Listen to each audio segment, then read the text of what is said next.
Slogan, গান, কবিতা আর পথনাটক দিয়ে যুদ্ধাপরাধীদের সর্বোচ্চ শাস্তির দাবি চাওয়া হচ্ছে শাহবাগে। এটিকে বাঙালির জন্য অনন্য পরিবেশ বলে মন্তব্য করা হয় নিবন্ধে। ভাষা আন্দোলন, স্বাধীনতা সংগ্রাম, এরপর সামরিক স্বৈরাচার বিরোধী আন্দোলন এবং এখন যুদ্ধাপরাধী বিরোধী আন্দোলন।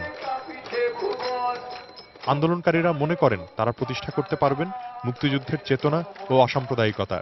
শাহবাগ কখনো ঘুমায় না, আমার তোমার ঠিকানা, শাহবাগের মোহনা ইত্যাদি স্লোগানের কথাও উঠে এসেছে নিবন্ধে। মুক্তিযুদ্ধের সময় জামায়াতে ইসলামের বিরুদ্ধে ওঠা খুন ধর্ষণের অভিযোগের কথা ছাড়াও সাম্প্রতিক আন্দোলনের অন্যতম নেতা ব্লগার ইমরান সরকারের বক্তব্য তুলে ধরা হয় এই নিবন্ধে। কিন্তু জামায়াতের জেনারেল সেক্রেটারি মৌলানা রফিকুল ইসলাম খান নিবন্ধ লেখকের কাছে বলেন, শাহবাগ আন্দোলন বিশৃঙ্খলা সৃষ্টির উদ্দেশ্যে এবং বিচারের রায়কে প্রভাবিত করার জন্য। মজার বিষয়, আল জাজিরায় প্রচারিত স্টেফানি ডেকারের প্রতিবেদনে বাংলাদেশের রাজনৈতিক বিশ্লেষক হিসেবে আজমল মাসরুর বলে যাকে হাজির করা হয়, তিনিও জামায়াতের সুরে বলেন, নির্বাচনকে সামনে রেখে আওয়ামী লীগ নিজেদের অঙ্গীকার পূরণ করছে। শুধু তাই নয়, দুর্ভাগ্যবশত পুরো দেশ এখন বিভক্ত।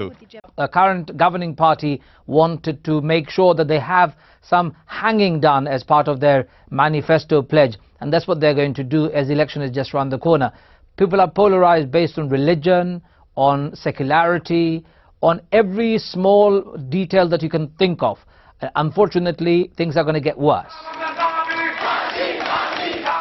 নিবন্ধেও উঠে এসেছে জামায়াতে ইসলামীকে ধ্বংসের আশঙ্কার কথা। তবে ঐতিহাসিকভাবে শাহবাগ আন্দোলন যে ভূমিকা রাখতে চলেছে সেটা প্রকাশিত আল জাজিরার এই নিবন্ধে।